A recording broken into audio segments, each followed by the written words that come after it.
এসো, আজ থেকে তুমিও এই সুখের সংসারের সমান অংশীদার। এইটা কে? তুমি টোপর পরে এসেছো কেন?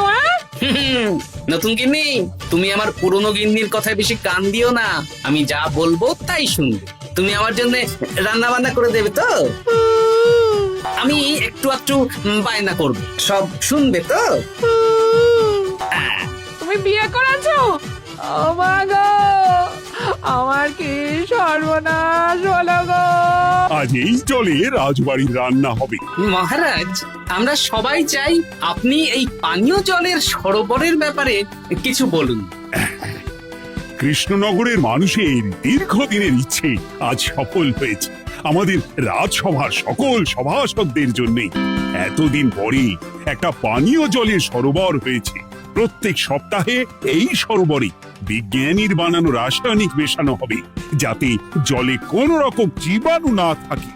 এই জল রান্নার কাজে ব্যবহার করা যাবে এবং পরিশুদ্ধ করে বা ফুটিয়ে পান করাও যাবে। আরে সবাই দাঁড়িয়ে আছো কেন? হাততালি দাও, হাততালি, হাততালি। এই হাততালি তোমাদের সকলের প্রাপ্য, কারণ তোমাদের প্রত্যেকের 2 মাসের বেতন তোমরা দান করেছো বলেই অর্থাভাব থাকা সত্ত্বেও এই সরোবর এত তাড়াতাড়ি বানানো সম্ভব হয়েছে। এছাড়াও নিজেরা মাটি কাটা থেকে শুরু করে সকল কাজে সহযোগিতা করেছো, এটাও অনেক বড় ব্যাপার। আবার হাততালি। মহারাজ, এই আনন্দে কি খাওয়া দাওয়া হচ্ছে? খাওয়া বিশ্রাম সব হবে। আমি আর রানী একটু সমুদ্রে ঘুরতে যাব, তাই আগামীকাল থেকে 1 সপ্তাহ রাজসভা ছুটি। তোমরা নিজেদের মতন আনন্দ করো, বিশ্রাম নাও। টানা 1 সপ্তাহ ছুটি? হ্যাঁ, টানা 1 সপ্তাহ। কি আনন্দ! এবার হাত পা ছড়িয়ে শুধু আয়েশ করব। আমিও এই কদিন অনেক ধকল গেল। এটা চাই ওটা চাই, তারপর সব মালপত্র বওয়া, মাটি স্থানান্তরিত করা, সব কাজ করেছি। এবার বিশ্রামটা চাই। কি বলো গোপাল? হ্যাঁ, ঠিক বলেছো সেনাপতি। তবে আমি আমার ব্যায়ামটা কিন্তু চালিয়ে যাব। সে চালাও, শরীরটা ধরে রাখতে হবে তো।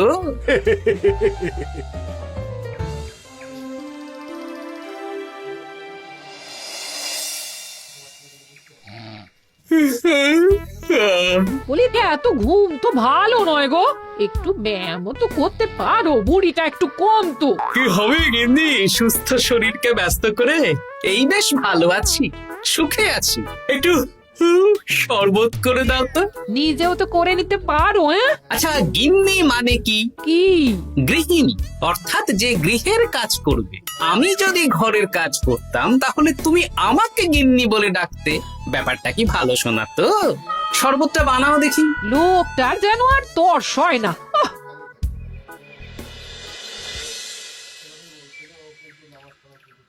এই 137, হ্যাঁ 138, হ্যাঁ 139, হ্যাঁ 140। গিন্নি, কোথায় গেলে? কি হলো? তোমাকে সেই কখন বলেছি ডিম সেদ্ধ করে দিতে, করেছো? আরে বাবা, সকালে জামা কাপড়গুলো কেচেছিলাম, এখন ভাঁজ করে গুছিয়ে রাখছি। ওসব সেদ্ধ পরে হবে। পরে হলে চলবে না, ওটাই আমার নিয়ম। উঠবোস করে 4টে ডিম সেদ্ধ আর মুগুর ভেজে 4টে কাঁটালি কলা। নিজে সেদ্ধ করে নাও, আমি পারলাম না। তুমি যে কাজটা করছো সেটা রেখে আমার ডিমটা আগে সেদ্ধ করো। আমি 250টা উঠবোস শেষ করেই খাবো। 141, হ্যাঁ 142।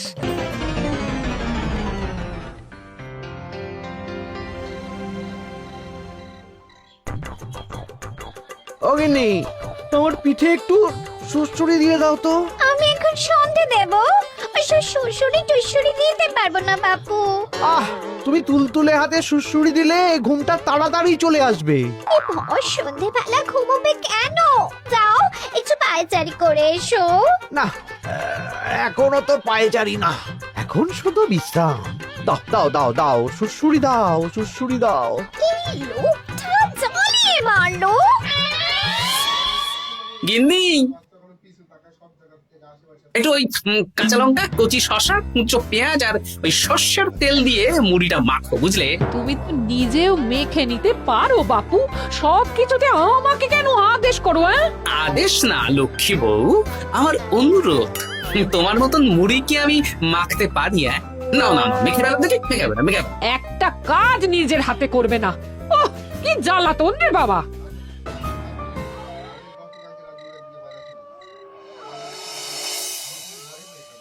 তরকারিটায় নুন একটু কম হয়েছে, বুঝলে গিন্নি? একটু ওই নুনটা দাও তো। এই সামান্য ব্যাপারে এত রাগ করার কি আছে?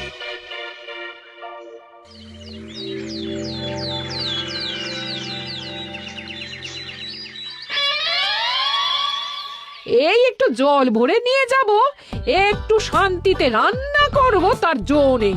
কর্তা বাড়িতে আছে, আমার হাড় মাস জ্বালিয়ে দেবে। আমার দুঃখের কথা আর কি বলি দিদি ভাই, সারা দিন এটা ওটা বায়না তো ছিলই, কিন্তু এখন ছুটি পাওয়ার পর থেকে যেন বায়না বেড়ে গেছে। আমার কর্তা তো এমনিতেই আরাম প্রিয়, এখন দেখছি ঘর থেকে বেরোতেই চাইছেন না।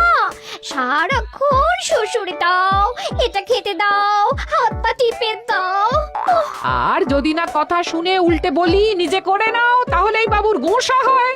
যদি অভয় দেন তাহলে ছোট মুখে একটা বড় কথা বলবো। বলো বলো।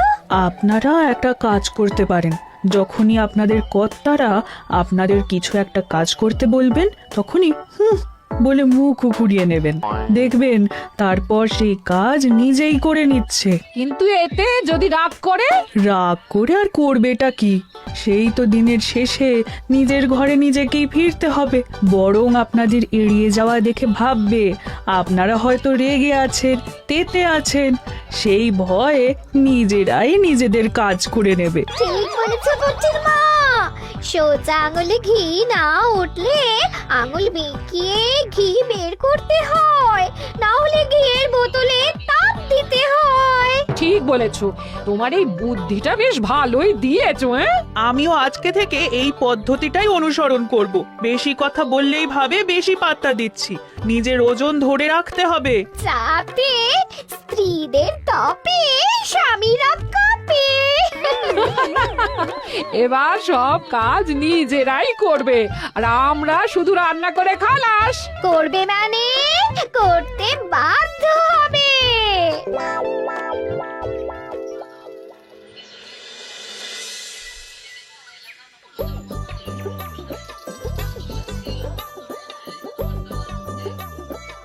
কই গো গিন্নি, বাজারের থলেটা ধরো।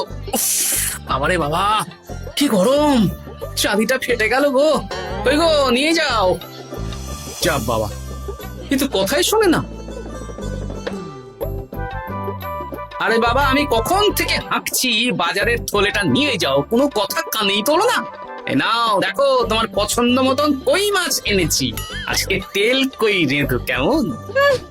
ওর কি, আমি স্নানে গেলাম, ভালো করে কষিয়ে রান্না কর, হ্যাঁ, দুপুরে পেট ভরে খাবো। হ্যাঁ, এই তোমায় কি হুহু রোগে পেয়েছি নাকি? হ্যাঁ, যাই বলি তাতেই একটাই উত্তর, হুহু। কি মন্ত্রী মশাই, অনেক দিন হয়ে গেল আমাদের হাতে কোনো কাজ নেই। এখন কি আর গোপালের পেছনে লাগবেন না নাকি? দূর, অনেক তো পিছনে লাগলাম, কিন্তু ফলের ফল তো কিচ্ছু হলো না, উল্টে আমার বদনাম হলো আর তোরাও ফেসে গেলি। তাই আর না। তাহলে এখন কি হাত গুটিয়ে বসে থাকবেন? এখন সুস্থ শরীর ব্যস্ত করতে চাইছি না, বুঝলি? পুজো ছাড়া তো সেইভাবে বড় ছুটি পাই না, কিন্তু অনেক বছর পর এক সপ্তাহ টানা ছুটি পেয়েছি, তাই এই ছুটিটা খেয়ে দিয়ে আয়েশ করে উপভোগ করতে চাই। বাহ, বেশ টাটকা ফল এনেছেন তো। খাবি? আপনি খাওয়ালে আমরা আবার না করতে পারি নাকি? দাঁড়া, তোদের গিন্নিমাকে বলছি কেটে দিতে। কই গো, শুনছো? কই গো? গিন্নিমা তো কোনো সাড়াই দিল না, তাই তো দেখছি।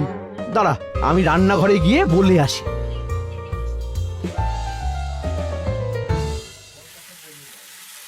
কই গো, শুনছো? বটা ঘটাকে কয়েকটা ফল কেটে দাও না, বেচারাগুলো খেতে চেয়েছে। আবার কি, না হয় তরকারিটা হয়ে গেলে কেটে দিও। এ তো মহা মুশকিল। দূর বাবা। কি বললেন গিন্নিমা?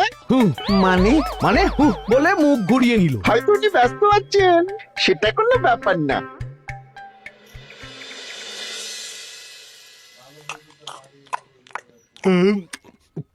সত্যি তোমার হাতের রান্নায় জাদু আছে। হ্যাঁ, বাহ বাহ।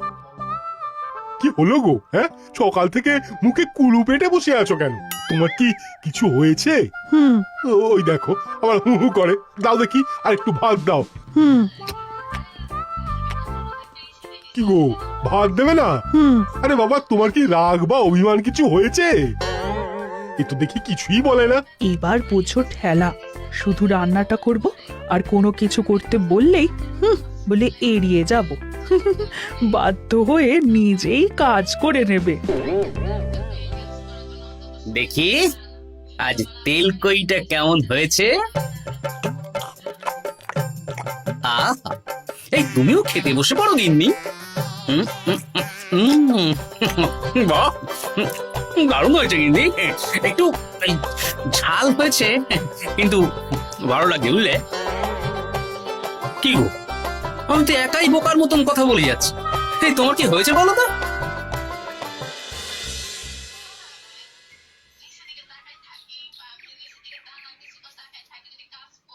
গিন্নি, মুদিখানা থেকে মাসকাবারি সব নিয়ে এসেছি।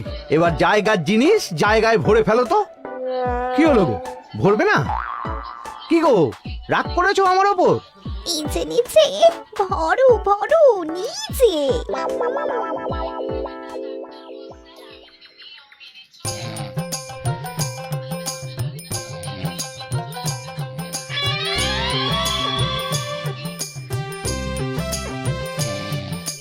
এ কি গো গিন্নি, দুপুরের এঁটো থালা, বাটি, হাঁড়ি, কড়াই সবই তো শুকিয়ে কাঠ। এগুলো মাজবে কখন? আরে, এই কি শুরু করেছো বলো তো? শুধু হু হু করে যাচ্ছ। কিছু জিজ্ঞেস করলে হয় চুপ করে আছো, নয়তো হু হু বলছো। বাসনগুলো মাজবে না? হ্যাঁ, রাতে রান্না বান্না করবে না নাকি? আরে, এ তো আজব ব্যাপার। না, আমাকেই দেখি বাসনগুলো মেজে ফেলতে হবে। বাড়িতে তো আর 5টা দাস দাসী নেই।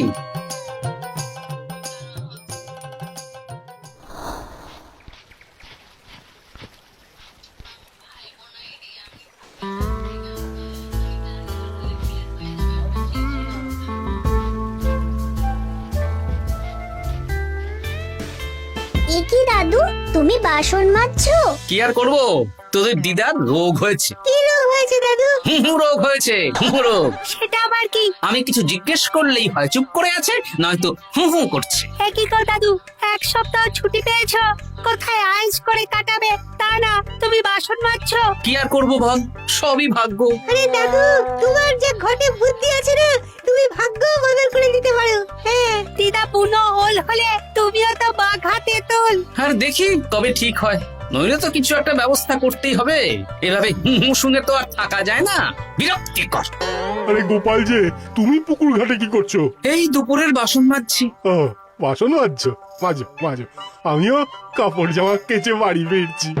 কেন গো, তোমার আবার কি হলো? আর বলো না, একটু ছুটিতে বিশ্রাম নিচ্ছি বা ব্যায়াম করছি, সেসব আমার গিন্নির সহ্য হয় না।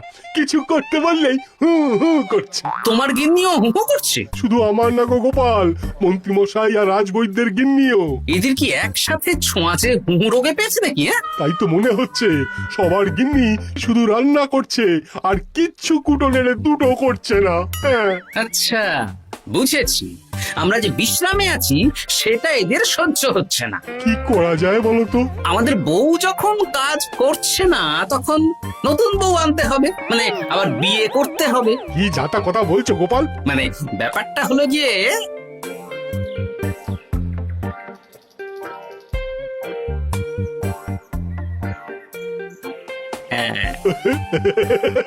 দারুণ বুদ্ধি। তুমি এক কাজ করো, মন্ত্রী মশাই আর রাজবৈদ্যকে এই বুদ্ধির ব্যাপারটা জানিয়ে দাও, আর কাল বিকেল বেলা থেকে আমাদেরও হুহু রোগ শুরু হবে। কেমন? বেশ বেশ।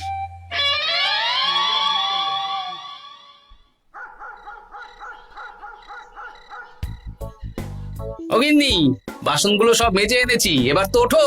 রাতে রান্না করবে তো? এই তো ওষুধে কাজ দিয়েছে, এভাবেই খাটাবো। ছুটিতে বাড়ি বসে পায়ের ওপর পা তুলে খাওয়া বের করে দেবো হ্যাঁ। উম, তুমি মনে মনে কি ভাবছো আমি ঠিক বুঝতে পারছি। সারা বছর খাটাখাটনির পর আমার 1 সপ্তাহ ছুটির সুখ তুমি চোখে দেখতে পারছো না। কাল খেলা ঘুরে যাবে।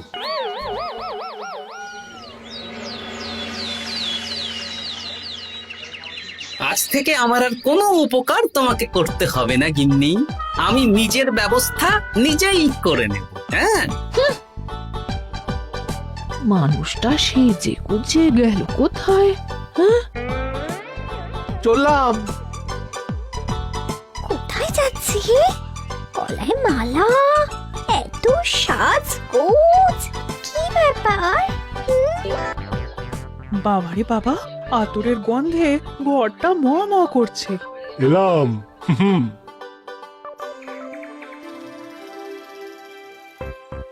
আরে আর বলো না, আমার মানুষটা যে আজকে সকাল সকাল সেজে গুজে কোথায় গেল কিছুই বুঝতে পারলাম না। আমার কথাও তো গলায় মালা পড়ে গেল।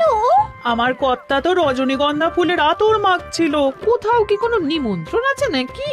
কিছুই তো বুঝতে পারছি না। আমাদের এই ওষুধে বেশ কাজ দিয়েছে, কি বলেন? হ্যাঁ, হ্যাঁ, এখন আর বেশি বায়না করছে না। একবার হুক করেছে আর নিজেই সেই কাজ করে নিচ্ছে। আমি শুধু রান্নারটুকু করি, বাকি সব কাজ ওকে দিয়ে করাচ্ছি। কিচ্ছু বলতে হচ্ছে না, বাধ্য হয়ে করছে। আমিও তাই। আজকে তো ভেবেছি খাবার ঢেকে রাখবো, নিজে বেড়ে নিয়ে খাবে। না, একেবারে গুছিয়ে দেবো। হ্যাঁ,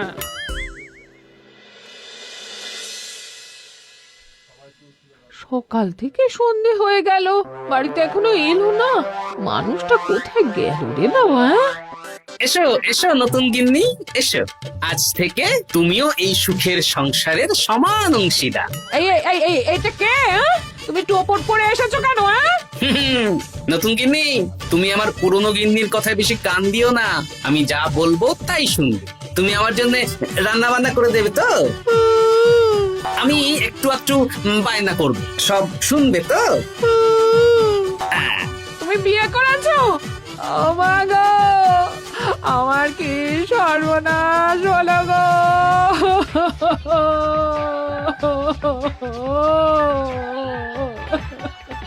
চলো নতুন বউ, মোড়ের মাথায় গরুর গাড়ি দাঁড়িয়ে আছে। চলো চলো চলো। ওগো, তুমি এরকম করো না, আমি আর বাঁচবো না। কেন এত কষ্ট দিচ্ছ? সামান্য হু করার জন্য আরেকটা বিয়ে করলে? আমাকে পিঠে সুড়সুড়ি দিয়ে দেবে তো গো নতুন বউ? এটা কে? এ কি হলো?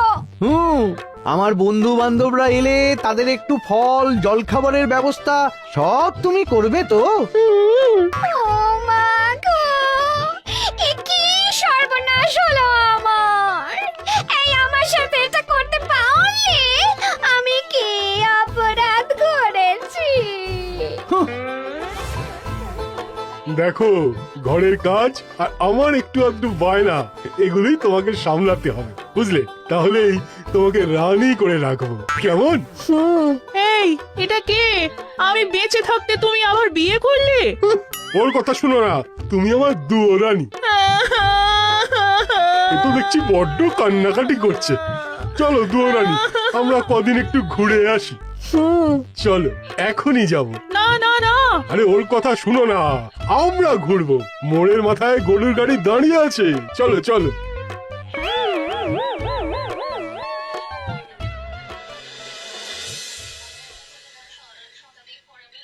এখন আবার ঘুরতে যাচ্ছ? কি আর করবো বলো, আমরা সামান্য 1 সপ্তাহ ছুটি পেলাম, ভাবলাম একটু আয়েশ করে থাকবো, কিন্তু তোমাদের সেই সুখ সইল না, তাই আমি মানছি, আমি ভুল করেছি।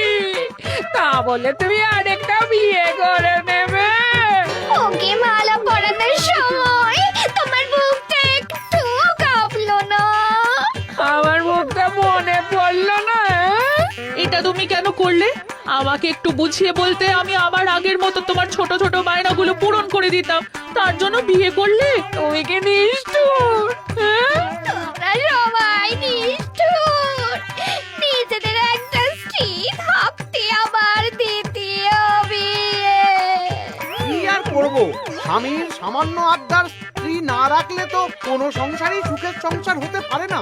অগত্যা এখন তোমরা যদি কথা দাও যে আগের মতন আমাদের ছোট ছোট বায়নাগুলো সামলাবে, তাহলে নতুন বউকে ওদের বাড়ি পাঠিয়ে দেব, আর আবার আমাদের পুরনো সংসার, সুখের সংসার ফিরে আসবে। সত্যি?